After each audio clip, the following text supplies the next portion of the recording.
warahmatullahi wabarakatuh. Alhamdulillah Al-Karim Al-Mannan Dzit Tawli wal Ihsan. Wa sallallahu wa sallama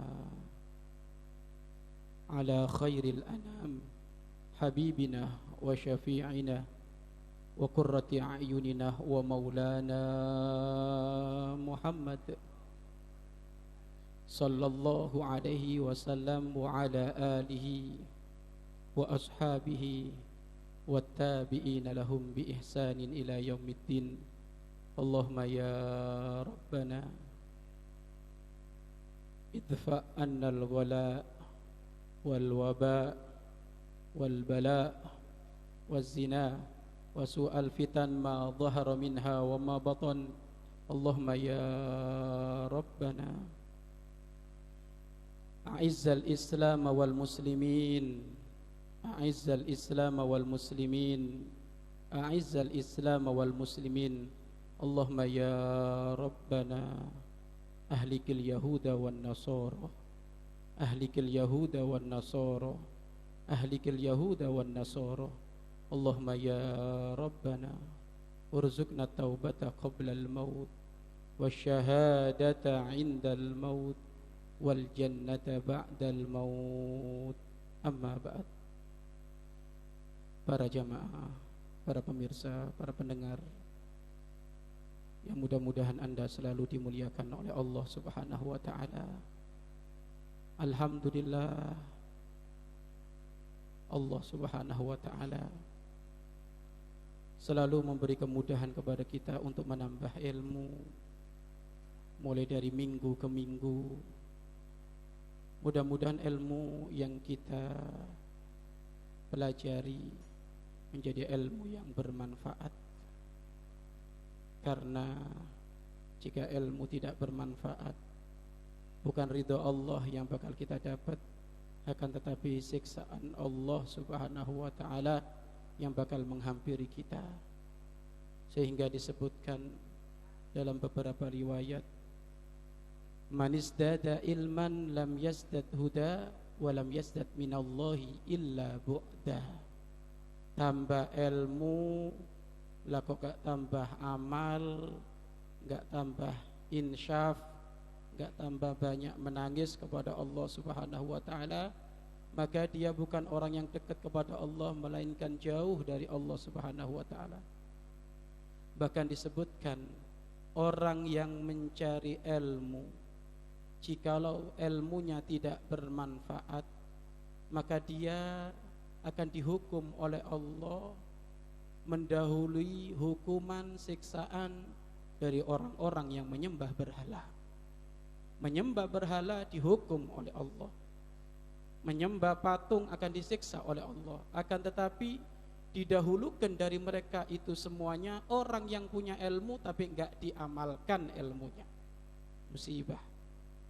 Bahkan sampai disebutkan nanti di hari kiamat akan terdapat satu makhluk yang ternyata isi perutnya dikeluarkan oleh Allah Subhanahu wa ta'ala, dan dia mengitari berputar-putar seperti hanya seekor khimar, sehingga dia menjadikan sumpek orang-orang ahli neraka karena bau busuk yang dibawa oleh dia, sehingga orang-orang ahli neraka berkata, ini bau apa? Bau apa? Busuk sekali. Padahal neraka itu kotor, busuk. Ternyata nanti ada sesuatu yang sangat busuk menjadikan sumpek orang-orang ahli neraka.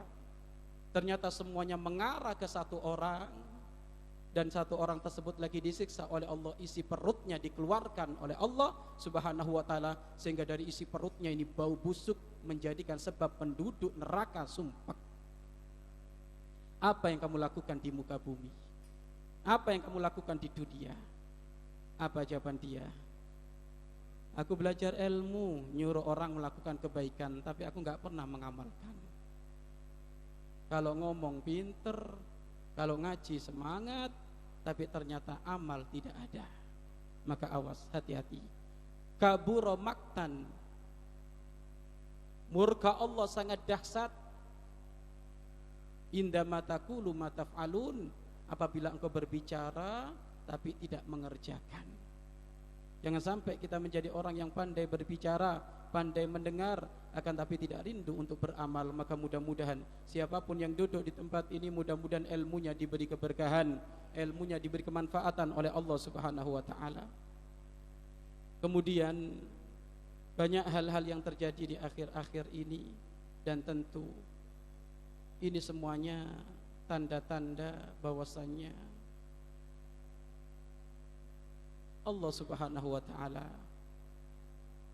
akan mensegerakan kejadian yang sangat besar, yaitu hari kiamat. Kenapa? Banyak fitnah-fitnah yang terjadi di sana sini, khususnya fitnah di kalangan umat Islam. Dan ketahuilah, kalau sudah fitnah itu menimpa kepada umat Islam, ke kalangan umat-umat Islam, maka ini tanda bahwasannya Allah Subhanahu wa taala akan mendatangkan hari kiamat. Mudah-mudahan kita enggak nyampe waktu itu. Mudah-mudahan kita tidak nyampe pada hari kiamat. Karena disebutkan sejelek-jeleknya orang kalau nyampe hari kiamat enggak beriman kepada Allah, itu sejelek-jeleknya orang. Tapi kalau dia nyampe kepada hari kiamat kok masih iman kepada Allah, bagus dia. Tapi banyak orang kalau sudah nyampe hari kiamat, apalagi di saat ketemu Dajjal nanti, satu tanda yang sangat besar, yaitu tanda hari kiamat, yaitu munculnya Dajjal. Memang Dajjal itu tanda yang sangat besar, tapi sekarang Dajjal kecil banyak, gak adab sama ulama, kurang ajar sama ulama. Ini termasuk adalah Dajjal kecil. Maka mudah-mudahan umat Islam di Indonesia ini senantiasa diridhoi oleh Allah, diberi kemenangan oleh Allah Subhanahu wa ta'ala. Keberadaan apa yang dilakukan oleh para orang-orang soleh waktu-waktu kemarin ini adalah dalam irama. Sungguh beliau-beliau adalah orang yang cemburu akan urusan Islam jika ternodai. Maka mudah-mudahan beliau-beliau orang senantiasa diberi kemenangan oleh Allah Subhanahu wa ta'ala. Dan ketahuilah, ada orang yang paling dibenci oleh Allah, dan ada orang yang paling dicintai oleh Allah Subhanahu wa ta'ala. Kira-kira kita ini masuk enggak? Orang yang paling dicintai oleh Allah, dan ada orang yang paling dibenci oleh Allah. Kalau kalimat Allah benci sama dia, ya itu kalimat jelek, murka Allah. Tapi kalau sudah ada istilah Allah paling benci, oh sudah pol-polan ini Pak. Saya benci sama dia. Kalau dia saya paling benci, wah ini sudah beda ini. Maka tengok, kira-kira diri kita menjadi hamba yang paling dicintai oleh Allah ataukah tidak? Disebutkan dalam satu hadits qudsi, uhibbu thalathan, aku mencintai 3 golongan. Uhibbu thalathan, aku mencintai 3 golongan. Wa hubbi thalathan asyaddu, dan aku lebih mencintai lagi 3 golongan. Lebih aku cintai lagi 3 golongan. Jadi 3 golongan dicintai oleh Allah, dan lebih paling aku cintai lagi 3 golongan. Berarti ada 6 kriteria, ada 6 model. Jangan sampai kita nggak ngikut salah satunya ya. Ada juga nanti apa? Abghadu thalathan, aku benci 3 golongan. Wa bu'di thalathan asyad, dan aku lebih benci lagi kepada 3 golongan. Sama 6. Jadi mudah-mudahan kita nggak masuk. 1. Uhibbul ghina al-karim. Uhibbul ghina al-karim. Aku itu cinta sama orang kaya raya yang dermawan.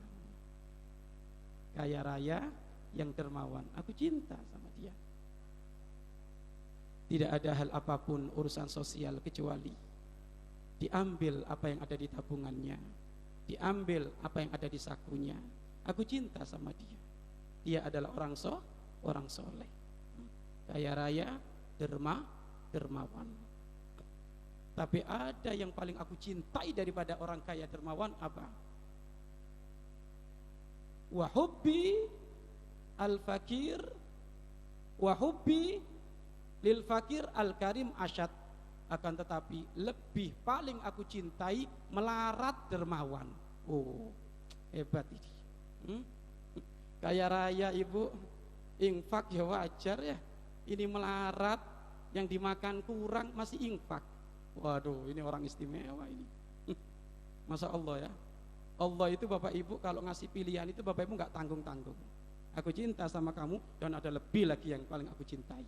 Ayo, makanya kalau yang pertama ini sudah kalau pertama ini kelewat, yang kedua, iya kan? Jangan sampai kelewat sama sekali, ya. Kaya raya, dermawan, orang tua kami ini penting, ya. Karena Nabi Muhammad SAW sendiri, beliau itu adalah suri tauladan orang yang hidup ala kadarnya, tapi kalau urusan memberi, paling royal beliau itu. Nabi Muhammad kalau tidur membawa uang, nggak bakal tidur beliau. Tidak ada uang masuk kepada beliau, baik diberi hadiah atau diberi apapun, karena Nabi Muhammad tidak mau makan zakat. Beliau hanya ingin mengambil hadiah sedekah. Tapi kalau zakat enggak. Nabi Muhammad tidak mau menerima zakat, makanya beliau diberi hadiah. Berapa banyak orang-orang kaya raya, dari para pejabat, dari orang-orang yang menjadi presiden saat itu, ternyata banyak memberikan hadiah kepada Nabi Muhammad SAW. Akan tetapi ingat, tidak ada hadiah uang yang nempel di tangan beliau kecuali akan diberikan, dibagi-bagikan. Sehingga disebutkan dermawan beliau itu kamahabbatirri, kayak apa? Kayak tiupan angin yang tidak pernah habis, sepoi-sepoi terus. Itu dermawannya Nabi Muhammad SAW. Padahal kalau dihitung-hitung Bapak Ibu, pernahkah Anda menemukan satu riwayat Nabi Muhammad 3 hari makan sampai kenyang gitu? Tidak ada. Tapi kalau urusan dermawan, urusan memberi nomor 1. Bahkan gaya pemberian Nabi Muhammad SAW melebihi dari orang yang paling dermawan. Kenapa? Nabi Muhammad tidak pernah memberi kecuali diberikan sesuatu yang paling dicintai oleh Nabi Muhammad SAW. Makanya orang memberi itu berpangkat-pangkat, orang tua kami. Kaya raya, dermawan, dapat pahala, ya kan? Dicintai oleh Allah. Lebih dicintai lagi melarat, ngasih. Oh, ini paling dicintai lagi. Ada lagi melarat, itu yang dicintai, barang yang disukai dikasihkan. Wah, double ini. Double. Bapak Ibu di Kolkata punya buah-buahan banyak itu. Ada anggur, jeruk, salak, timun. Kira-kira yang dikasihkan tetangga yang mana? Kalau dikasihkan timun dapat pahala, tapi pahalanya kurang. Coba kasih anggurnya itu, ya. Nah ini Nabi Muhammad SAW. Dan ketahuilah orang tua kami, tidak ada dunia yang akan kita bawa mati kecuali dunia yang kita infakkan, kecuali dunia yang kita taruh di jalan Allah Subhanahu wa Ta'ala. Dermawannya Nabi Muhammad SAW diikuti oleh santri beliau Abu Bakar As-Siddiq. Di saat ada peperangan Tabuk, Abu Bakar As-Siddiq datang membawa semua harta yang ada di rumahnya, ditaruh, ya Rasulullah, ini aku infakkan di peperangan Tabuk. Harta semuanya yang dimiliki oleh Abu Bakar dibawa ke peperangan. Sudah ya Rasulullah. Kata Nabi Muhammad, hal tarakta syai'an li ahlik? Apakah kau meninggalkan sesuatu untuk keluargamu, wahai Abu Bakar? Aku ketemukan hartamu kok kamu bawa ke sini semuanya. Apa sudah meninggalkan untuk keluargamu kamu? Kira-kira keluargamu sudah dipegangin belum? Apa jawaban Abu Bakar? Taraktu lahum Allah war rasuluh. Aku meninggalkan kepada keluargaku bekal keimanan kepada Allah dan Rasulnya. Aku yakin kalau aku infak di jalan Allah, Allah dan Rasulnya tidak bakal menyanyiakan keluargaku. Keyakinan yang sangat menancap di dalam dirinya Abu Bakar As-Siddiq. Makanya Bapak Ibu, Abu Bakar Siddiq itu mendapatkan satu kedudukan yang istimewa di hadapan Rasulullah. Disebutkan kedudukan Abu Bakar yang istimewa di hadapan Rasulullah bukan karena beliau banyak sholatnya, walaupun beliau rajin sholat, bukan karena beliau banyak baca Al-Qur'annya. Akan tapi karena ada sesuatu yang beda di dalam hatinya Abu Bakar daripada sahabat-sahabat yang lainnya. Makanya gelar beliau apa? As-Siddiq, orang yang paling jujur, orang yang paling terpercaya. Andaikan Nabi Muhammad mau ngomong apa saja, beliau sudah percaya. Enggak kayak kita, ya kan? Ini ada santrinya seorang ustadz, kalau ngomong ditanya dulu benar enggak itu kayak omongannya ustadznya. Lu makanya enggak nyampe kelas kita kayak Abu Bakar As-Siddiq. Jadi kalau ada muridnya guru ngajar ganti gurunya, kadang ditanyakan, itu kok kalimatnya beda, ya kan gitu. Jadi kadang gitu. Makanya enggak jadi Abu Bakar As-Siddiq kalau kayak gitu. Ya, jadi Abu Jahal nanti jadinya itu. Musibah itu ya. Ya ini Abu Bakar seperti itu, Abu Bakar.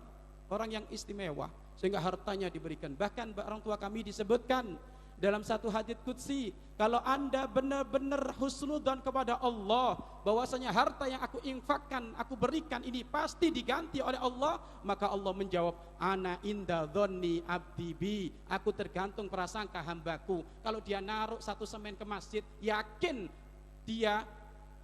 merasakan akan aku gantikan, ana inda dzanni abdi bi, maka aku tergantung perasa hambaku, akan aku kasih. Akan aku kasih. Akan tapi orang tua kami membangun kemantapan kayak gitu kadang susah Bapak Ibu. Kadang susah. Contoh, sholat Jumat itu sudah tahu kan, setiap sholat Jumat itu pasti kalau duduk 5 menit ada kaleng berjalan, tapi lupa terus bawa uang, ya kan? Lupa terus bawa uang, orang tua memang pelit, ya kan? Lupa bawa uang. Sudah gitu orang tua kami, ada lagi Bapak Ibu, ya setengah dermawan, setengah pelit, ya kan? Apa orang tua kami? Bawa uang Bapak Ibu, sakunya dibedain, saku kanan uangnya gede, saku kiri uangnya kecil, ya kan?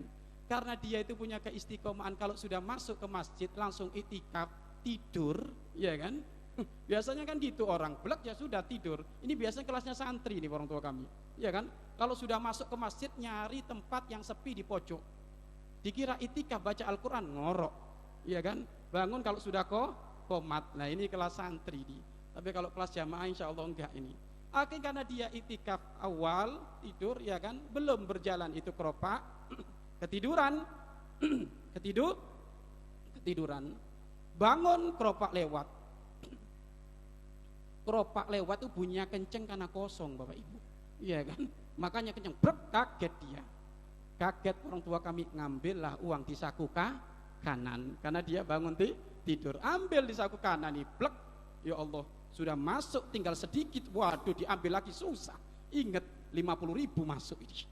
Padahal sudah disiapkan 1.000 perak, 50.000. Padahal kalau hitung-hitungan Bapak Ibu, lebih gede mana pahalanya 1.000 sama 50.000? Jelas orang tua kami. Alhamdulillah sudah masuk, mau nggak mau harus ikhlas kata dia. Iya kan? Bismillah, ikhlas. Ini kalau berinfak kadang lupa orang tua kami.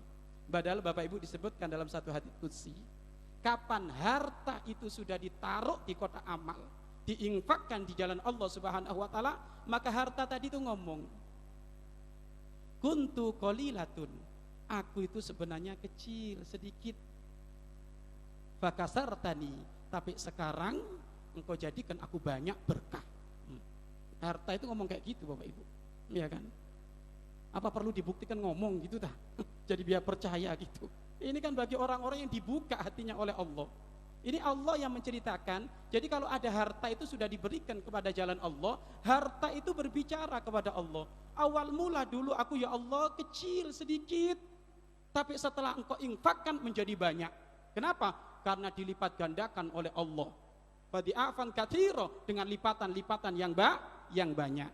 Kemudian itu harta juga ngomong, kuntu faniyatun, dulu aku bakal binasa. Bakal binasa. Ayo Bapak Ibu, orang malam ini megang uang 5 juta, besok habis. Iya kan? Besok habis. Banyak seperti itu. Ya gitu. Kuntu faniyatun, aku dulu adalah bakal hancur. Sirna, bakal cepat habis. Tapi sekarang fabaqaitani, engkau telah menjadikan aku abadi, yaitu ada di surga Allah Subhanahu wa taala. Lu harta ngomong kayak gitu. Begitu juga dulu kuntu harisi, kunta harisi, kamu dulu menjagaku, ya kan? Kamu dulu menjagaku. Jujur Bapak Ibu, jenengan jaga harta apa harta jaga jenengan? Jelas, ya kan? Kita jaga harta.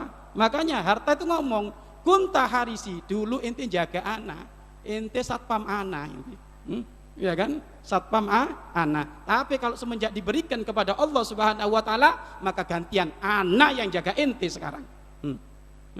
Anak yang jaga ente. Makanya dari sini orang tua kami sudah belajarlah menjadi orang yang dermawan. Mulai dari hal yang kecil orang tua kami ya.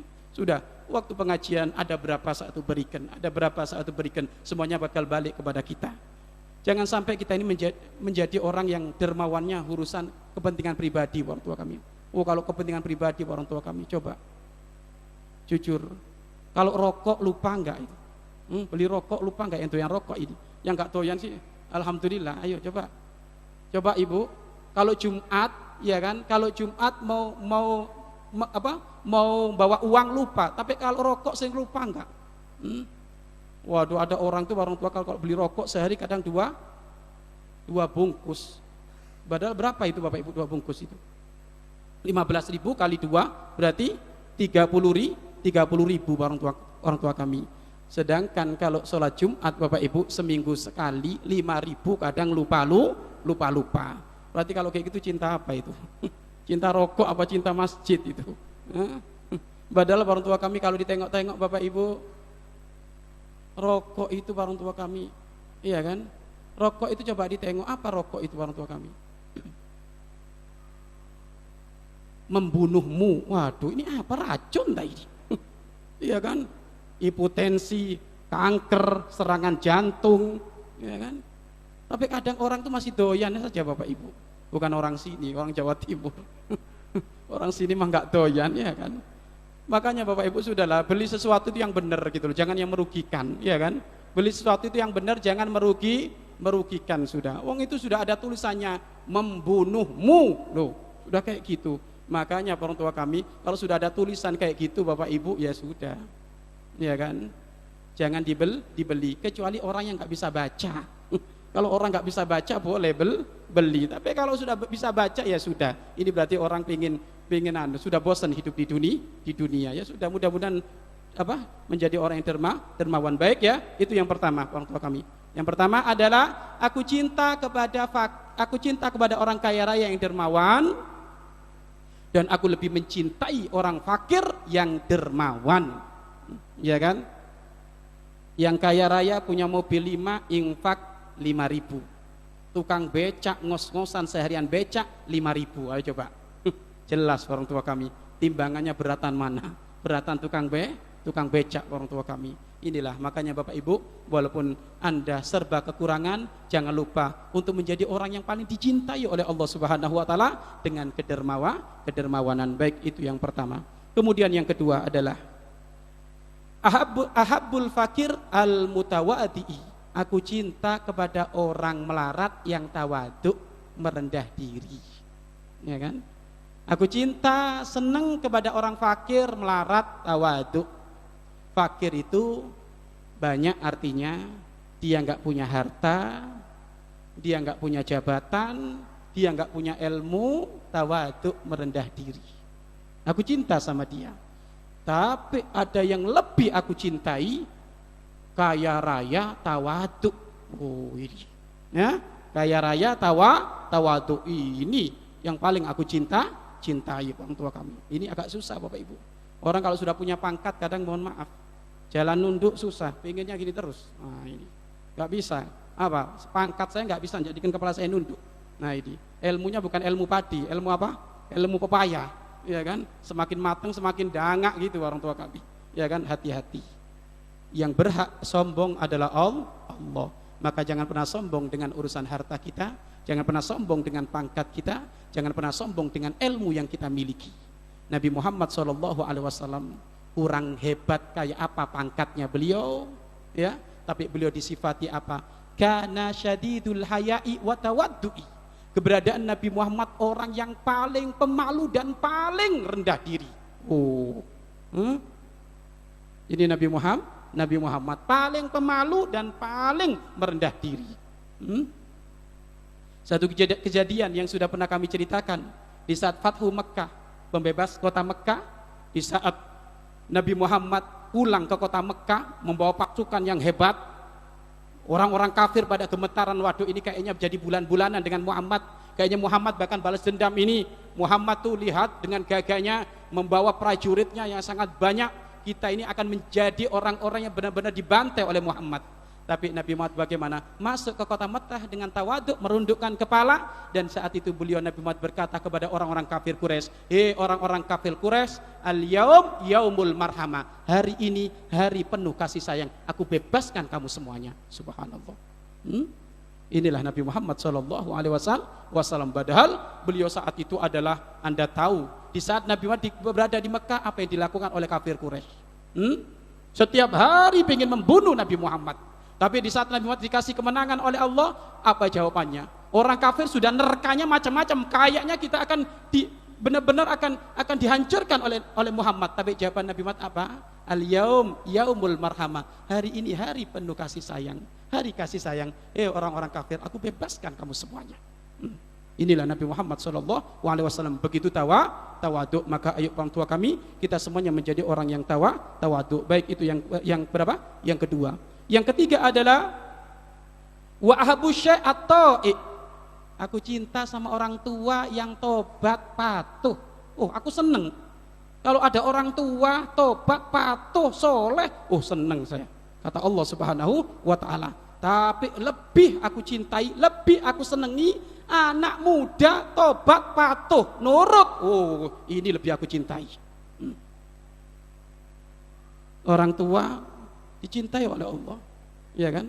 Orang tua tobat patuh dicintai oleh Allah, tapi lebih dicintai lagi adalah anak muda yang patuh nurut tobat, paling dicintai oleh Allah Subhanahu wa ta'ala. Orang tua kalau nggak tobat keterlaluan, Bapak Ibu. Apa yang dinamakan orang tua sih? Syekh itu apa? Kalau secara lugat yang dinamakan orang tua itu orang yang usianya 40 ke atas. Loh, kalau sudah usia 40 ke atas, lah kok nggak soleh? Waduh, ini muskilah ini. Daftar itu namanya orang tua kami. Kata Imam Ghazali, man jawazal arba'ina, barang siapa yang melewati usia 40, walam yaglib khairuhu ala syarrihi, dan tidak mengalahkan kebaikannya daripada kejelekannya, falyatajahhaz ilan nar, maka dia adalah orang yang bersiap untuk masuk neraka. Awas itu. Kata Imam Ghazali.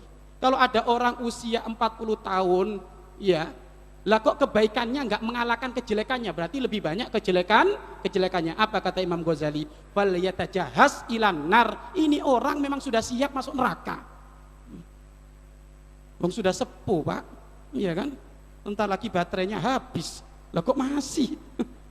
Nggak berubah, bro, nggak berubah. Awas ini. Tapi kalau berubah, dicintai oleh Allah Subhanahu wa ta'ala. Bahkan suatu ketika Nabi Muhammad SAW itu, orang tua kami, menangis ada di kamar beliau.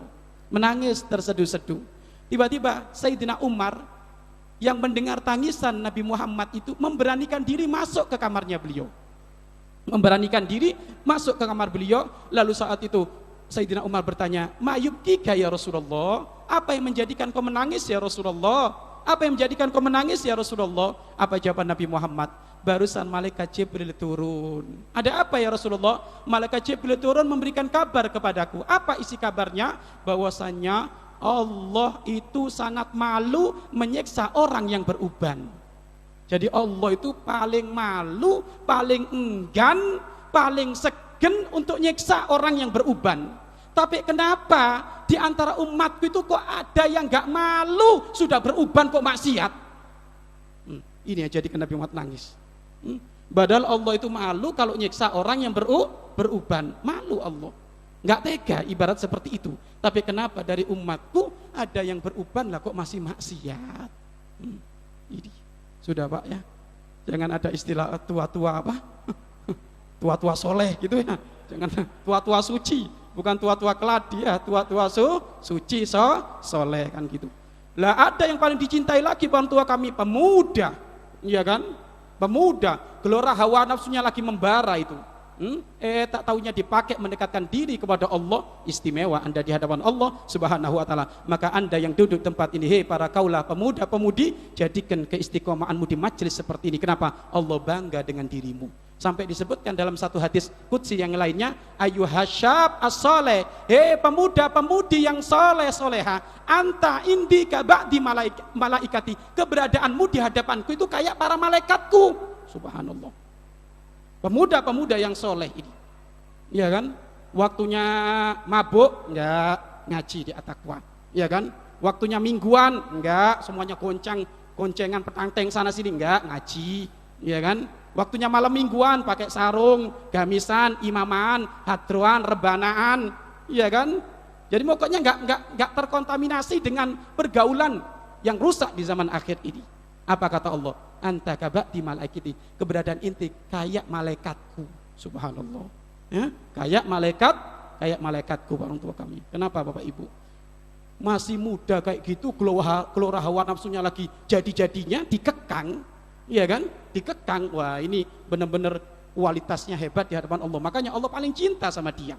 Ya, makanya Anda pemuda-pemudi, Anda harus menjadi orang yang paling dicintai oleh Allah Subhanahu wa taala. Bahkan Bapak Ibu, kemuliaan pemuda yang soleh, kemuliaannya akan ditampakkan oleh Allah di dunia sebelum di akhirat. Pemuda yang soleh, ya kan? Masih ingat gak satu cerita yang sering diceritakan oleh orang-orang soleh? Kami dapat cerita ini dari Habib Salim Asy-Syatiri. Pemuda yang kemana-mana bau tubuhnya harum, menjadikan orang sekelilingnya senang. Jadi kemana-mana itu bau tubuhnya harum Bapak Ibu. Nggak lewat satu gang kecuali bau harum. Lewat gang ini bau harum, lewat gang ini bau harum. Siapa? Dia adalah seorang pemuda yang soleh. Dia mendapatkan julukan pemuda misik. Pemuda misik, pemuda yang bau tubuhnya semerbak bau harum minyak misik. Kok bisa dia di dunia diberi kemuliaan seperti itu oleh Allah? Ternyata dia menjadi orang yang memang tidak mau menuruti hawa nafsunya, tapi dia mengutamakan kepatuhan kepada Allah Subhanahu wa taala. Diceritakan orang tua kami, pemuda ini Bapak Ibu, dia adalah orang soleh dan dia diberi oleh Allah memang kegantengan, kecakapan, ganteng. Jadi banyak perempuan kalau melihat ini orang pingin apa? Pingin dicintai, pingin apa? Karena ini anak ganteng. Dan ternyata pemuda ini saat itu kerjanya Bapak Ibu kemana-mana menjual tempat air. Menjual tempat air. Kalau bahasa Jawanya gentong tak apa gitu ya, tempat air itu ya kan. Kemana-mana keliling itu. Pemuda yang soleh itu nggak pernah gengsi jualan apa-apa kan gitu, ya kan. Tapi kalau nggak mau kalau jualan yang haram, ini keliling jualan tempat air. Sehingga nyampe lah kepada satu tempat seorang perempuan yang kaya raya, memiliki nasab yang hebat, cantik sekampungnya. Wah, apa tak? Miss kan kalau barangkali miss apa gitu barangkali ya kan. Sudah kaya raya, cantik, orang hebat. Tapi sayang hatinya jelek, iya kan? Akhlaknya rusak, akhlaknya brobok. Akhirnya dia memanggil itu pemuda itu. Memanggil itu pemuda. Sini kamu. Ada apa? Saya mau beli gentongmu itu, tempat air itu. Tapi tolong ya, nanti kalau sudah tak beli, berapa ini semuanya? Ini mau dia beli semuanya? Ya, tak beli semuanya. Kebetulan dia itu membawa 3 gentong, tiga tempat air. Tak beli semuanya, tapi tolong ya, nanti masukin ke dalam. Masukkan ke dalam.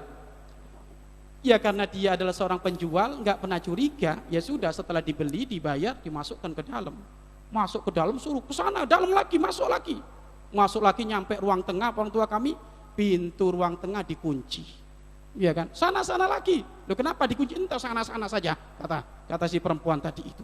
Suruh masuk ke kamarnya perempuan, lah masuklah ke kamar perempuan itu juga dikunci. Setelah dikunci, dia ngomong astagfirullahaladzim. Inti mau apa inti? Enggak boleh, haram kita melakukan ini, kata sang pemuda tersebut. Kata perempuan tersebut, inti haram-haroman apa sih? Sudahlah, kita kan laki-laki perempuan, jangan munafik inti. Makanya Bapak Ibu, kecantikan yang sesungguhnya bukan di paras muka. Kecantikan sesungguhnya adalah di hatimu yang takut kepada Allah Subhanahu wa taala. Ini cantik kaya raya, bejat akhlaknya, rusak. Sudah. Ayo, mau apa inti? Sudahlah, jangan nanya. Berduaan di kamar kok mau apa? Kan gitu kata dia. Naudzubillah min dzalik. Enggak, saya enggak mau. Ente kalau enggak mau melayani saya akan teriak. Saya akan teriak. Saya akan teriak bahwasanya mengatakan saya akan diperkosa sama kamu. Tentunya orang tua kami, kalau sampai orang kampung ini tahu, ya kan, pasti yang menjadi bulan-bulanan di masa ya laki-lakinya. Dipikir-pikir benar juga ini, ya kan gitu. Kalau dia sampai teriak-teriak, saya dipukulin orang sekampung. Akhirnya gimana? Ya sudah, baik. Ya, baik.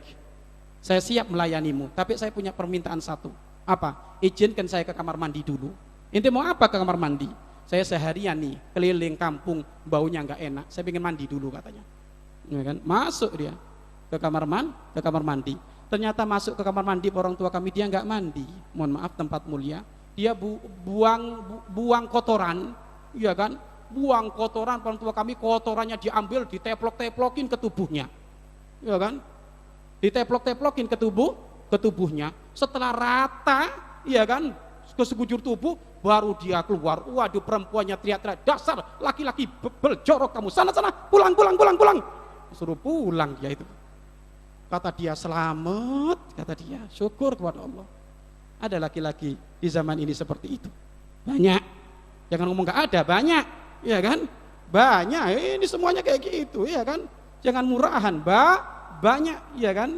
Jadi paling takut kalau urusan laki-laki perempuan. Masya Allah orang tua kami. Bener Bapak Ibu, kotoran Bapak Ibu diteplok-teplokin kayak gitu gimana yuk? Sudah langsung perempuannya loncat-loncat, dibuka pintunya semuanya. Keluar sana, keluar. Dasar kamu ini orang nggak bener, kamu sana keluar. Waduh, dia syukur kepada Allah dia. Akhirnya dia pulang orang tua kami. Pulang mandi. Ternyata mandi sudah digosok, baunya tetap nggak hilang. Digosok baunya nggak hilang orang tua kami. Waduh, ini gimana? Mandi lagi sampai 3 kali orang tua kami. Akhirnya dia kecapean, tidur. Di saat tidur, disebutkan di saat tidur malaikat Jibril datang di dalam mimpinya. Malaikat Jibril datang di dalam mimpinya apa? Malaikat Jibril menyerupa wujudnya manusia, geleng-geleng kepalanya. Ente punya ide dari mana inti, kata malaikat Jibril itu. Ente punya ide dari mana inti nih? Nabi Yusuf di saat diajak nggak benar oleh Siti Zulaikha, Nabi Yusuf kabur sehingga ketarik bajunya dari belakang. Nggak punya ide kayak inti. Lah kok inti punya ide kayak gitu? Kata malaikat Jibril itu. Kata sang anak tersebut, sudah wahai malaikat Jibril, ini semuanya atas petunjuk Allah, atas izin Allah. Permasalahannya malaikat Jibril ini kok baunya nggak hilang gitu, ya kan? Kata malaikat Jibril, sini kamu. Tidak ada tubuh digosok oleh malaikat Jibril kecuali menjadi bau semerbak, bau misik, sehingga di saat dia bangun tubuhnya berkeringat, ternyata keringatnya bau harum. Coba lihat, yang istiqomah di jalan Allah, kemuliaannya ditampakkan oleh Allah di dunia sebelum di akhirat. Ya, makanya Anda wahai pemuda-pemudi, sudah jangan hanya guru gara-gara urusan laki-laki atau urusan perempuan. Iya kan? Memang ada Bapak Ibu, mohon maaf, ada perempuan kelasnya kelas belenyek murahan gitu, ada. Iya kan? Ya gitu. Jadi kelasnya lampu merah. Jadi di lampu merah itu kalau ketemu laki-laki, I love you, I miss you, ini murahan. Iya kan? Sudah. Nggak usah kalau ada perempuan kayak gitu, nggak ada perlunya kita dengan mereka kan gitu. Coba kalau Anda di saat digitukan tok saja gitu kan. Memang ada juga laki-laki itu memang kelas anak remaja itu kalau sudah disenyumi perempuan, waduh, lampunya abang hijau, mukanya abang hijau. Kalau kayak gitu nggak kelas pemuda misik itu, iya kan? GR-nya pol, iya kan? Maka nggak bisa kalau kayak gitu. Makanya dari sini, ayo menjadi pemuda misik yang soleh saat itu ya, yang taat, yang patuh kepada Allah Subhanahu wa Ta'ala. Baik, itu yang apa? Yang ketiga. Lah sekarang wa abghadu thalasan ya, wa bughdi li thalathin asyad. Aku benci, ya kan? Kepada 3 orang, 3 golongan. Dan juga aku sangat-sangat membenci kepada 3 golongan juga. 1, abghadul fakir al-bakhil. Aku itu benci kepada orang melarat yang pelit, ya kan? Orang miskin pelit, aku benci, nggak seneng aku. Kata Allah Subhanahu wa Ta'ala. Dan paling aku benci lagi orang kaya raya pelit. Nah, ini ya, orang kaya raya pelit. Nah, ini juga adalah dibenci oleh Allah Subhanahu wa Ta'ala. Makanya dari sini Bapak Ibu, jangan sampai menjadi orang yang pelit. Pelit ini ada 2 makna. Ada 2. 1, pelit nggak mau bayar zakat. Pelit nggak mau infak sedekah. Iya kan? Dan ini semuanya akan mengundang murka Allah Subhanahu wa ta'ala. Yang tidak mau membayar zakat, hati-hati. Kekayaanmu akan dikalungkan oleh Allah berupa api neraka di leher. Orang yang nggak mau bayar zakat itu orang tua kami, kekayaannya nanti akan dikalungkan oleh Allah di lehernya berupa api neraka. Na'udzubillah min dzalik, orang tua kami berupa api neraka. Masih ingat nggak api neraka itu kayak apa Bapak Ibu? Wong tangan nyemplung aja, tangan jari jemari tok ini nyemplung aja, bukan semuanya ngeceluk ini, nyemplung gini. Yang dia hidup enak berpuluh-puluh tahun ada di dunia gara-gara tangannya jemarinya nyemplung satu, ternyata apa? Kenikmatan keindahan di dunia berpuluh-puluh tahun yang dirasakan hilang gara-gara apa? Baru nyemplung, tangan tok jari jemarinya baru nyemplung. Belum tangan semuanya ini. Ya? Makanya gimana kalau api neraka itu dikalungkan di leher? Waduh, parah ini orang tua kami. Siapa mereka? Orang yang pelit, nggak mau bayar zakat, atau orang yang punya lebih tapi tidak mau berinfak, tidak mau bersedekah. Ingat, man yassara ala mu'sirin yassarallahu alaihi biyaumil qiyamah. Barang siapa yang mempermudah urusan orang-orang yang susah, kelaparan, tertimpa musibah, terkena penyakit, dirawat di rumah sakit, gak bisa nebut obat. Pokoknya siapa yang mempermudah orang yang kesulitan, nanti Allah akan mempermudah dia urusan hari kiamat. Urusan hari kiamat akan dipermudah. Lewat jembatan antara neraka dan surga dipermudah. Kenapa? Karena kita sering mempermudah orang yang kesusahan di dunia. Pertanyaan malaikat mungkar nakir dipermudah oleh Allah karena kita mempermudah urusan orang yang susah di dunia. Timbangan amal dipermudah oleh Allah. Maka yang gemar membantu orang-orang yang susah, jangan menjadi orang yang pelit. Apa yang harus kita jadikan pelit orang tua kami? Padahal itu semuanya tidak kita kita tidak bawa mati. Itu semuanya akan kita tinggal. Kemudian yang kedua adalah abghadul mutakabbirin, ya. Abghadul mutakabbirin, Allah benci kepada orang yang sombong, dan lebih aku benci lagi adalah orang fakir yang sombong. Nah, ini. Aku benci kepada orang yang sombong, dan lebih-lebih lagi aku benci sekali kepada orang melarat sombong. Kaya raya sombong dibenci oleh Allah. Berpangkat sombong dibenci oleh Allah. Berilmu sombong dibenci oleh Allah. Orang bodoh sombong, Allah lebih benci.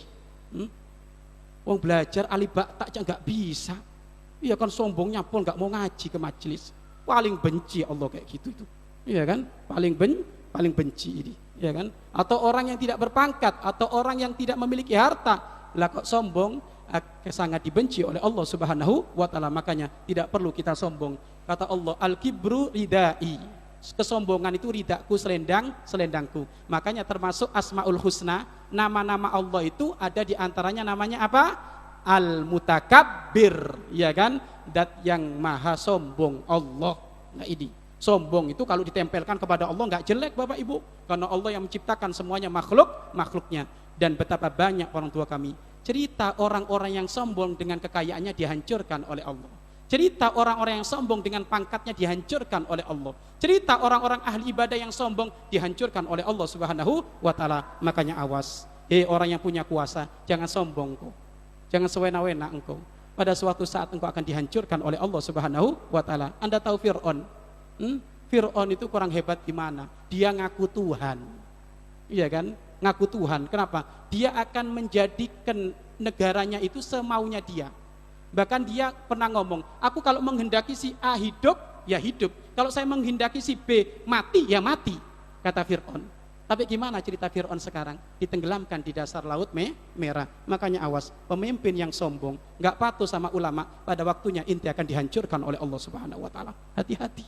Kenapa? Karena banyak orang-orang yang sombong daripada pemimpin dihancurkan oleh Allah. Anda tahu Namrud yang memiliki kekuatan militer yang sangat dahsyat, sampai karena saking siapnya memiliki militer yang sangat dahsyat nantang Allah. Mana tunjukkan bala tentaramu ya Allah, ya kan? Tunjukkan bala tentaramu ya Allah. Apa? Dikirim bala tentara nyamuk, ya kan? Bukan kalajengking loh, nyamuk, ya kan? Dikirim bala tentaranya nyamuk. Akhirnya apa? Dikirim oleh Allah nyamuk dari langit, tidak ada nyamuk nyesep darahnya tentaranya kecuali tentaranya mati. Wong nyamuknya Allah orang tua kami. Ya kan? Sampai akhirnya Namrudnya sendiri ternyata mati gara-gara apa? Nyamuk yang sayapnya patah sebelah. Ya kan? Dihinakan oleh Allah. Nyamuk yang sayapnya patah sebelah. Jadi kalau terbang jatuh lagi, masuk ke telinganya Namrud hingga ke otaknya Namrud, sehingga kalau sudah nyamuk itu nyedot darah di otaknya Namrud merasa puyeng ini, marah-marah ini, harus dipentung. Akhirnya pembantunya kalau lagi marah dipentungin, gitu kan. Sampai pada waktunya itu pembantu capek, orang tua kami ngambil palu, dor, mati Namrud. Iya kan? Ya awas, yang punya kepemimpinan yang sombong, awas, hati-hati. Ya kan, sewena-wena. Ya kan? Harusnya A dibilang B, harusnya halal dibilang haram karena dia mentang-mentang kuasa. Awas, pada waktunya akan dihancurkan. Masih nggak percaya cerita Namrud? Masih nggak percaya cerita Fir'aun? Mereka adalah orang-orang yang sombong dengan kepemimpinannya. Maka hati-hati. Mudah-mudahan pemimpin kita diberi hidayah oleh Allah Subhanahu Wa Taala untuk semakin tawaduk, nurut, patuh kepada para ulama. Karena tandanya orang sombong itu nggak nurut, nggak patuh sama ulama, orang tua kami. Apakah juga lupa orang kaya raya ditenggelamkan oleh Allah? Korun. Jadi banyak cerita-cerita itu semuanya orang tua kami dari orang-orang yang bejat, orang-orang yang rusak itu semuanya dibinasakan oleh Allah. Korun, ya, dengan hartanya yang melimpah ruah. Korun itu Bapak Ibu disebutkan kuncinya tok itu katanya ini orang tua kami. Kuncinya tok yang nyimpen mas-masan intan mutiara itu kalau dikumpulkan dua kontainer itu nggak cukup. Waduh. Kuncinya tok ini. Ada orang kaya raya kayak gitu orang tua kami. Kuncinya harta karunnya itu, harta-hartanya korun itu, kuncinya tok itu kalau dikumpulkan ditaruh di 2 kontainer itu nggak cukup, masih lebih-lebih. Tapi sayang dia nggak syukur kepada Allah, malah sombong, nggak mau bayar zakat. Apa sekarang ceritanya korun? Ditenggelamkan di dasar bumi. Ini mukotimah di dasar bumi, belum nanti di akhirat itu. Makanya awas kaya raya jangan sombong ini. Nanti menjadi korun. Banyak cerita ya orang tua kami. Barsiso yang menjadi ahli ibadah bagaimana? Barsiso mati jelek. Makanya hati-hati, jangan pernah sombong dengan ibadahmu, jangan pernah sombong dengan kekuatanmu, kepemimpinanmu, dan jangan pernah sombong dengan kekayaanmu karena Allah murka dengan itu semuanya. Baik ya, itu. Kemudian yang terakhir orang tua kami, yang terakhir adalah abghadu syab al-ashi. Allah itu marah dengan pemuda yang melakukan maksiat. Allah murka, marah. Tapi lebih marah lagi, lebih benci lagi orang sepuh, orang tua maksiat. Allah lebih marah sama dia. Maka inilah ya, 3 orang yang dicintai dan 3 orang yang paling dicintai, 3 orang dibenci dan 3 orang yang paling dibenci oleh Allah Subhanahu wa Ta'ala. Barangkali ini saja, mungkin tidak perlu panjang lebar orang tua kami. Mudah-mudahan yang sedikit ini menjadi sebab kita mendapatkan hidayah dari Allah Subhanahu wa Ta'ala, sehingga akhlak kita semakin baik, hidup kita semakin sukses di dunia dan di akhirat. Amin amin ya rabbal alamin. Mangga selanjutnya barangkali ada yang mau ditanyakan, dipersilakan. Baik, syukron kasiron kepada Al-Ustadz Syekh Abu Hanifah. Semoga ilmu yang beliau sampaikan dapat kita amalkan dalam kehidupan kita sehari-hari. Amin, amin ya rabbal alamin. Baik, selanjutnya kita memasuki sesi tanya jawab. Bagi seluruh jamaah kami berikan kesempatan untuk bertanya, dan bagi bapak-bapak kami berikan 2 orang untuk bertanya, dan ibu-ibu 2 orang bertanya dengan masing-masing 1 orang 1 pertanyaan. Monggo dari bapak-bapak dulu.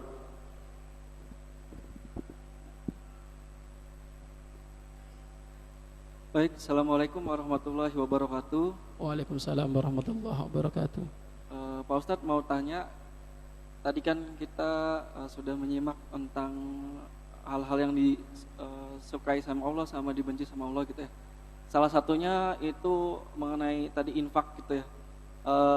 Bagaimana pandangan Islam ketika ada orang yang berniat infak, berniat dermawan, tetapi itu hasilnya misalkan dari korupsi, dari mencuri ataupun dari riba gitu sendiri. Bagaimana pendapatnya Pak Ustadz? Terima kasih. Assalamualaikum warahmatullahi wabarakatuh. Waalaikumsalam warahmatullahi wabarakatuh. Monggo dari bapak-bapak lagi. Ibu-ibu.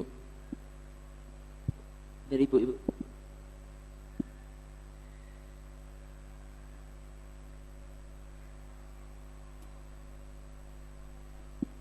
Assalamualaikum warahmatullahi wabarakatuh. Waalaikumsalam warahmatullahi Pak Ustadz mau wabarakatuh. menanyakan perhitungan zakat itu untuk yang bekerja, Zakat itu profesi. bekerja Hmm. itu dipotong apa saja Bu? Kan ada untuk biaya sekolah, Baik. ada kalau misalnya dia punya cicilan rumah, misalnya penghasilan 10 juta, nyicil rumahnya itu sudah sampai 3 juta, 4 juta, jadi yang sisa itu kan 6 juta untuk biaya hidup keluarganya, kadang-kadang kurang gitu.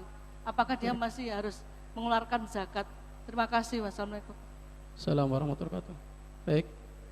Satu lagi.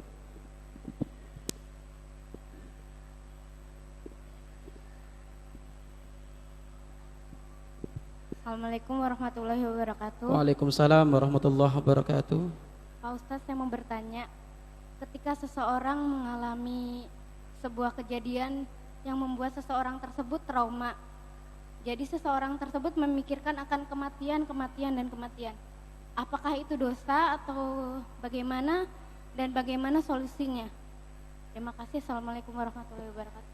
Waalaikumsalam warahmatullahi wabarakatuh. Baik, infak sedekah dengan barang haram. Ini gimana Pak Ustadz?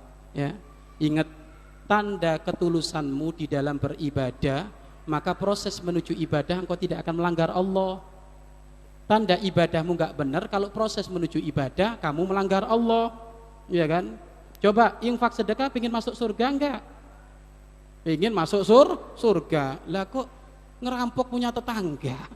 Ya bukan masuk surga, masuk neraka itu. Itu ngejek Allah itu. Ya Allah nih hasil ngerampok nih. Loh ini kan kurang ajar ini. Masuk neraka itu bukan mengundang ridho Allah tapi mengundang murka Allah Subhanahu wa taala. Adapun orang yang diberi gimana Pak Ustadz? Kalau tahu ya jangan mau, ya kan? Tapi kalau nggak tahu, namanya orang nggak tahu, ya kan rufi al-qalam, diangkat pena itu bagi orang yang tidak tahu. Tapi kalau tahu maka tidak apa-apa. Atau mungkin ada orang Pak Ustadz ini dia itu sebenarnya profesinya tukang ojek, tapi juga jalanin uang riba. Ini gimana kalau infak sedekah ini? Ya kan? Infak sedekah ini gimana? Yang jelas kalau kita berbicara kewaroan jangan kau terima. Kalau berbicara kewaroan jangan diterima. Tapi andaikan diterima pun tidak apa-apa, kita husnudon, mudah-mudahan itu mudah-mudahan itu hasil dari ngojek, bukan hasil dari riba. Dan juga kita tidak dianjurkan untuk meneliti, Pak punten ini hasil riba atau apa? Enggak boleh kayak gitu. Ya kan nyinggung orang. Jadi ini kalau bagi orang yang nerima. Adapun orang yang infak dengan harta yang haram jelas tidak bakal mengundang ridho Allah tapi malah mengundang murka Allah Subhanahu wa taala. Bakal mempercepat menjadikan dia disiksa oleh Allah. Kenapa? Karena kebaikan jalannya pun harus baik, ya kan? Menuju iman kepada Allah itu kan puncaknya masuk surga, mendapatkan ridho Allah, maka prosesnya pun harus dengan yang halal. Prosesnya pun harus dengan cara diridhoi oleh Allah. Wallahu a'lam bishawab. Yang kedua adalah masalah zakat profesi. Sebenarnya dalam kitab madhab kita Imam Syafi'i zakat profesi itu enggak ada. Al-amwalu lati talzamu fiha az-zakatu sittatu anwa. Harta-harta yang wajib dizakat itu ada 6. 1. Emas, perak, uang, ya kan? Emas, perak, uang. Dalam istilah ilmu fikih an-nakdan, ya kan? An-nakdan itu emas, perak, uang. 2. Tijaroh, dagangan, ya kan? 3 ini muasyarot, pertanian, ya kan? Terus yang keempat an-na'am, binatang ternak, onta, sapi, kambing, ayam nggak masuk, ya kan? Barangkali punya ternak ayam atau punya ternak, ada sekarang ternak burung, ya kan? Lagi musim ini gimana? Nggak masuk, ya kan? Karena bukan na'am, bukan binatang ternak. Terus yang keberapa sekarang? Kelima, ya. Keberapa? Kelima itu adalah rikas, barang temuan, ya kan? Rikas, barang temuan dengan syarat, ya kan? Dia menemukan itu dengan syarat itu harta yang ditemu miliknya orang-orang zaman dahulu, ya kan? Dan bukan miliknya orang Islam, terus di tanah yang tidak dipakai, yakni gersang. Dulu kan sering ada cerita orang tua kami ya, dapat piring emas, ya kan gitu kan. Lah ini gimana kan gitu. Bayangkan ibu, emas berupa piring itu berapa kilo itu, ya kan? Lah ini gimana? Tak taunya di saat nemukan piring emas itu ada tulisannya Bu Haji ini. Nggak boleh berarti. Kasihkan ke orangnya. Kenapa? Karena harus punya peninggalan orang-orang dahulu dari orang-orang kafir. Tapi kalau dari ahli iman, apalagi ada tulisannya kok barangkali tetangganya, ya dikasihkan kepada tetangganya. Terus yang terakhir adalah apa? Ma'dan. Tambang emas, tambang perak. Loh, nggak ada dari 6 ini zakat profesi. Akan tetapi zakat profesi itu ada di madhabnya Imam Abu Hanifah dan boleh dipakai di zaman ini. Coba, nisabnya padi itu berapa? Nisabnya padi itu kan 850 kilo. Kalau dibulatkan 1 ton, yang 1 ton padi nunggu 3 bulan wajib mengeluarkan zakat, iya kan? Ada orang digaji 1 jam 50 juta bebas zakat. Loh, ini kan ngenes orang-orang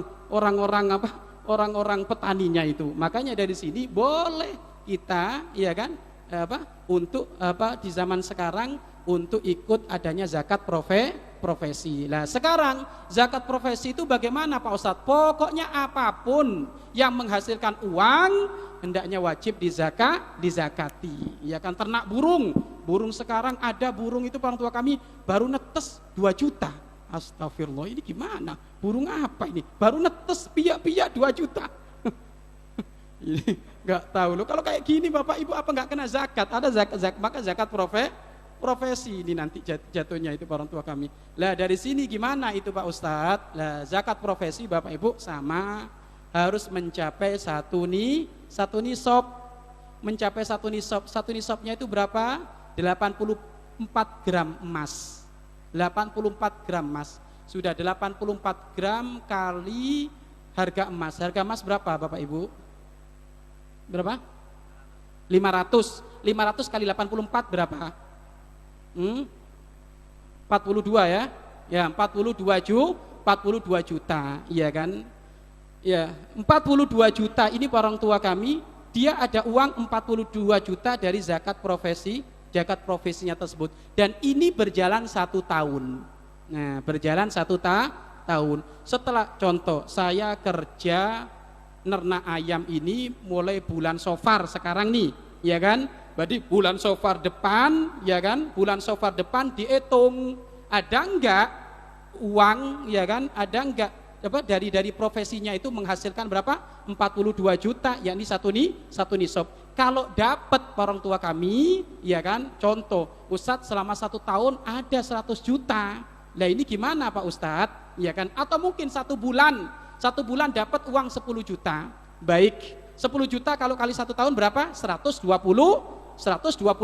juta. Baik, jangan kau keluarkan zakatnya dulu kecuali kamu hitung kebutuhan pokokmu. Mohon maaf, rumah yang pokok itu ibu yang rumah yang nggak macem-macem, bukan rumah yang tingkat 7, ya kan? Yang penting rumah buat berteduh, nggak apa-apa kredit rumah orang tua kami, tapi rumahnya adalah rumah memang rumah pokok. Iya kan, bukan rumah yang lelebihan, tapi rumah pokok. Intinya diambil keperluan pokok dia, iya kan, ya makan, nafkoi istri, bayar SPP anak, sudah dedek bengek semuanya. Dari 10 juta itu Pak Ustadz, setiap bulan akhirnya diambil 5 juta, berarti kan sisa 5 juta, bersih ini 5 juta ini, tinggal 5 juta dikali 12, berapa? 60, berarti sudah lebih dari satu nisab. Keluarkan zakatnya. Loh, zakatnya ini boleh dikiaskan kepada zakatnya pertanian apa? 5%, 10%, mohon maaf 10%, atau zakatnya dagangan 2,5%. Nah, terserah mau ngambil mana. Ya kan? Ya ngambil 2,5% berarti sedikit, ya pahalanya sedikit. Kalau ngambil 10% berarti pahalanya gede. Jadi seperti itu orang tua kami. Jadi intinya Bapak Ibu, setelah diambil biaya pokok, ingat biaya pokok itu adalah yang penting, iya kan? Beli baju Ustadz, ya kalau kamu nggak punya baju, ayo, iya kan? Tapi kalau sudah punya baju berarti bukan biaya pokok. Biaya pokok ini yang inti-inti, iya kan? Makan 3 kali sehari dikalkulasi menjadi 1 bulan berapa kebutuhannya, ya dihitung. Tapi tidak boleh lebih dari 4 kali atau 5 kali, karena yang pokok adalah 3 kali. Jadi seperti itu. Jadi zakat profesi itu boleh sekarang ini dan memang perlu saat itu kita amalkan orang tua kami. Kenapa? Ya karena memang biar semuanya diratakan untuk keadilan ya. Maka perlu, akan tapi untuk adanya zakat tersebut setelah diambil biaya pokok dan setelah berputar satu tahun. Lah Pak Ustadz, kalau dibayarkan dahulu boleh enggak? Jadi setiap sisa 5 bulan langsung dikeluarkan 2,5%. Oh, sisa 5 bulan. Sisa 5 juta nih dari 1 bulan langsung dikeluarkan 2,5%. Bulan depan lagi sisa 5 juta langsung enggak apa-apa. Mendahulukan pembayaran zakat itu boleh, tapi yang haram menunda pembayaran zakat ini enggak boleh. Kalau mendahulukan enggak apa-apa, biar enggak berat. Karena kalau langsung setahun 2,5% kan ya tentunya banyak. Tapi kalau langsung dikeluarkan setiap bulan maka tidak apa-apa. Wallahu a'lam bishawab. Yang ketiga, yang terakhir adalah orang tua kami, seseorang yang trauma, iya kan, sehingga ingat mati terus. Ingat, kapan orang ingat mati hidupnya akan indah. Orang kalau ingat mati nggak susah, hidupnya akan indah. Kenapa? Dia kalau nggak senyum sama tetangga mikir, waduh nggak senyum sama tetangga, padahal senyum dengan tetangga ini dianjurkan oleh syariat Islam. Dia takut nanti di kuburan disiksa oleh Allah. Iya kan? Makanya orang kalau ingat kematian nggak semakin sedih, iya kan? Nggak semakin sedih. Beda orang yang putus asa pengen mati, hidupnya sedih itu, iya kan? Tapi kalau orang ingat mati loh, ingat mati bener, rindu kepada Allah, hidupnya nggak bakal sedih. Beda kalau waduh tertimpa masalah, tetek bengek, waduh sehingga mau putus asa, mau mati, loh ini hidupnya mau murung terus ini orang tua kami. Makanya yang dimaksud ingat mati di sini bagaimana? Ingat mati kalau karena tertimpa masalah yang menjadikan dia putus asa, maka kalau seperti itu bagaimana? Ingat, yang menjadikan orang putus asa itu apa sih sebabnya? Yang menjadikan orang putus asa itu apa? Apa sebabnya? Karena dia mengandalkan dirinya, makanya dia putus asa. Tapi kalau dia mengandalkan kebesaran Allah, enggak bakal putus asa. Masalah, yang memberi masalah siapa? Allah. Kalau ente mengandalkan dengan dirimu menyelesaikan masalah, di saat masalah itu enggak selesai, putus asa. Maka jangan pernah menyelesaikan masalah dengan dirimu sendiri, tapi mintalah di tengah malam menengadah, menangis kepada Allah untuk diselesaikan masalah, karena Allah lah zat yang memberi masalah dan untuk menyelesaikan masalah. Jadi orang yang menjadikan orang muda putus asa itu apa? Karena mengandalkan keakuannya.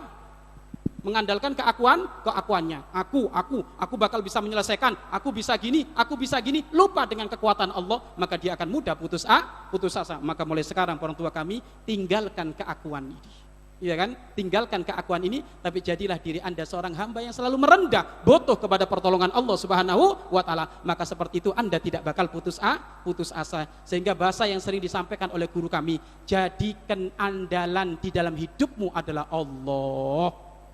Ya kan? Kalau andalan di dalam hidup kita adalah Allah, beres orang tua kami. Iya kan? Kasih contoh ini. Si A sama si B. Si A punya uang 500.000, si B punya uang 50 juta, jelas, iya kan? Lebih banyak 50 juta. Si A berangkat ke pasar, orang tua kami, berangkat ke pasar Bapak Ibu, belum nyampe ke pasar Bapak Ibu, si A uangnya dicuri orang, iya kan? Dicuri orang, hilang. Sedih nggak si A ini? Sedih, jatah 1 bulan 500.000 dari suami dicuri orang, bingung dia. Tapi yang ke B itu, yang B dia punya uang 50 juta, diambil cuma 500.000, sisanya ditaruh di rumah, dibawa ke pasar cuma 500.000, hilang itu. Sedih enggak? Sedih, tapi enggak kayak si A. Kenapa? Masih ada 45 juta. Nah, iya kan? Kenapa? Karena dia merasa ada andalan. Jujur Bapak Ibu, Anda oleh Allah dibiayai mulai dari mulai dari lahir sampai sekarang berapa triliun itu? Berapa triliun ayo?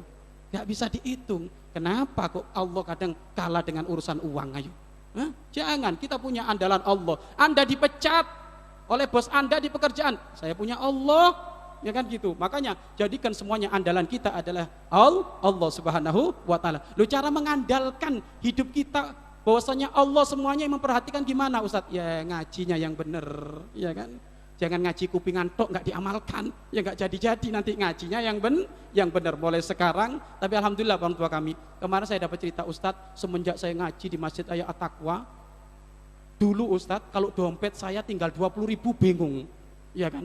Tapi semenjak ngaji di Masjid Raya At-Taqwa, di dompet saya tinggal 500 perak, nggak bingung Ustaz. Kata, oh ilmunya berarti sudah masuk itu, iya kan? Loh itu ilmu bener itu, iya kan? Jadi dulu itu Ibu kalau di dompetnya ada sisa 20.000 itu Bayu, badal 20.000 itu beli nasi 4 bungkus kan dapat, iya kan? Bingung orang tua kami, ya Allah gimana ini, gimana. Tapi katanya semenjak ngaji orang tua kami tinggal 500 perak di dompet, nggak bingung. Berarti hatinya sudah mulai mengandalkan Allah. Yang ngaji memang manfaatnya adalah di situ. Mudah-mudahan kita semuanya hati kita dibimbing oleh Allah untuk senantiasa mengagungkan Allah Subhanahu wa taala. Bismillahirrahmanirrahim. Alhamdulillahirabbil alamin. Allahumma shalli wa sallim ala sayyidina Muhammad wa ala ali sayyidina Muhammad. Allahumma arhamna wa la tu'adzibna wangsurna wa la tahdzulna wa afina wa la tumritna wa akrimna wa la tuhinna wa athirna wa la tu'thir alaina innaka ala kulli syai'in qadir. Allahumma ya Allah, ya Allah, ya Allah. Barusan kami mendengar satu hadits qudsi ya Allah, dan kami ingin menjadi orang-orang yang seperti itu ya Allah. Kami ingin Kau cintai dan kami ingin paling Kau cintai ya Allah.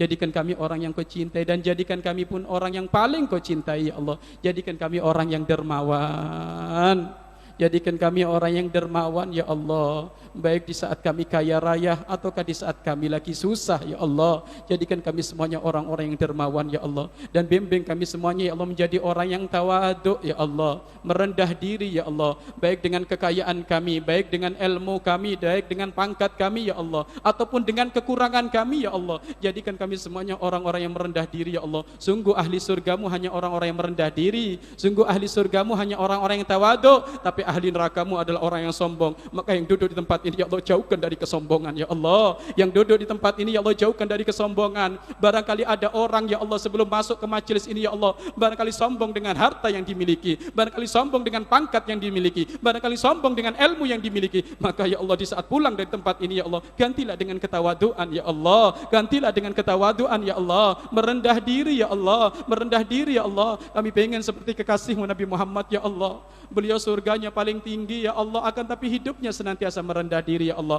Maka jadikan kami semuanya umatnya, umat yang senantiasa mengutamakan merendah diri ya Allah, merendah diri ya Allah, merendah diri ya Allah. Dan jadikan kami orang-orang yang senantiasa bertobat kepadamu ya Allah, patuh kepadamu ya Allah, ahli ibadah ya Allah. Dan jauhkan dari kami ya Allah kemaksiatan apapun ya Allah. Kami tidak pengen ya Allah menjadi ahli maksiat. Ahli maksiat Engkau murkai ya Allah, Engkau murkai. Kami tidak pengen itu semuanya ya Allah. Maka jadikan ya Allah ilmu kami ilmu yang manfaat, ilmu yang barokah, sehingga kami bisa menjauhi kemaksiatan ya Allah. Apa yang kami dengar mudah kami amalkan, apa yang Kau larang mudah kami jauhi, apa yang Kau perintahkan mudah kami lakukan ya Allah. Jadikan mata ini ya Allah mata yang senantiasa Kau jaga dari urusan yang haram. Jadikan mulut ini ya Allah mulut yang senantiasa Kau jaga dari urusan yang haram. Jadikan anggota tubuh kami ya Allah anggota tubuh yang senantiasa Kau jaga dari urusan yang haram ya Allah. Rindukan ya Allah anggota tubuh kami untuk melakukan yang Kau perintah ya Allah. Mulut kami jadikan rindu membaca Al-Quran, mulut kami jadikan rindu untuk berzikir kepadamu. Mata ini ya Allah jadikan rindu untuk melihat wajah para ulama. Jadikan mata ini rindu ya Allah untuk melihat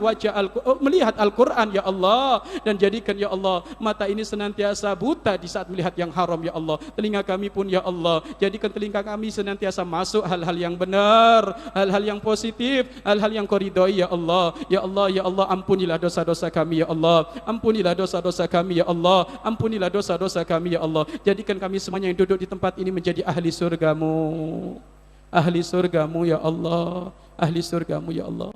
Ya Allah ya Allah, umat Islam ya Allah sekarang lagi diuji ya Allah. Kami yakin ujian ini adalah bentuk pengangkatan derajat ya Allah bagi yang tulus ikhlas ya Allah. Akan tapi kami mohon ya Allah, beri kemenangan kepada umat Islam ya Allah. Banyak umat Islam terdolimi ya Allah, baik di Palestina sana maupun di Burma ya Allah, ataupun di Indonesia sendiri ya Allah. Banyak umat Islam terdolimi ya Allah. Maka kami mohon ya Allah, beri kemenangan kepada umat Islam ya Allah, dan beri hidayah kepada siapapun yang zalim kepada umat Islam ya Allah. Dan hancurkan musuh-musuhmu ya Allah, hancurkan musuh-musuhmu ya Allah, hancurkan musuh-musuhmu ya Allah. Para ulama, para kiai, para habaib yang senantiasa semangat, ya Allah, yang senantiasa disiplin di dalam membela agama Islam. Jadikan beliau-beliau orang yang panjang umur dalam keadaan taat dan sehat walafiat ya Allah. Jadikan beliau-beliau orang yang menemukan kemuliaan di saat menghadap kepadamu ya Allah. Dan jadikan kami semuanya ya Allah pejuang-pejuang Islam yang sesungguhnya ya Allah. Jadikan kami semuanya pejuang-pejuang Islam yang sesungguhnya ya Allah. Ya Allah, ya Allah, bersihkan hati kami dari penyakit-penyakit hati ya Allah. Bersihkan hati kami dari penyakit-penyakit hati ya Allah. Dan jadikan ya Allah anak-anak kami menjadi anak yang soleh solehah ya Allah. Keluarga kami ya Allah menjadi keluarga ahli surgamu. Dan jadikan perkumpulan ini ya Allah perkumpulan muqaddimah sebelum perkumpulan kelak di surga bersama kekasihmu Nabi Muhammad ya Allah. Dan siapapun yang sakit mohon cepat beri kesembuhan. Siapapun yang sakit ya Allah mohon cepat diberi kesembuhan ya Allah. Khususnya guru kami ya Allah, Buya Yahya ya Allah. Mohon ya Allah secepatnya diberi kesembuhan ya Allah. Jadikan rasa sakit yang dirasa menjadi sebab peleburan dosa, pengangkatan derajat, pemberian pahala yang banyak di hadapanmu ya Allah. Dan siapapun yang sakit di antara kami, keluarga kami, para jamaah kami, jadikan beliau ya Allah cepat sembuh ya Allah. Jadikan beliau-beliau cepat sembuh ya Allah. Dan terakhir kami mohon kepadamu ya Allah, jadikan majlis ini ya Allah sebab kami meninggal dalam keadaan husnul khotimah.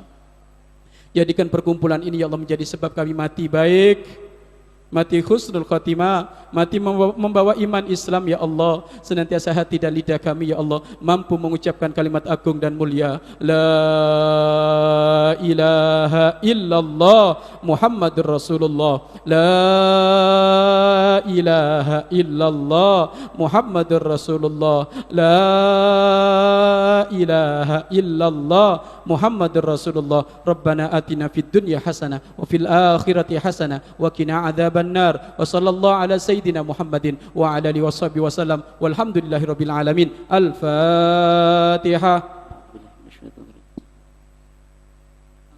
Bismillahirrahmanirrahim. Maliki yaumiddin.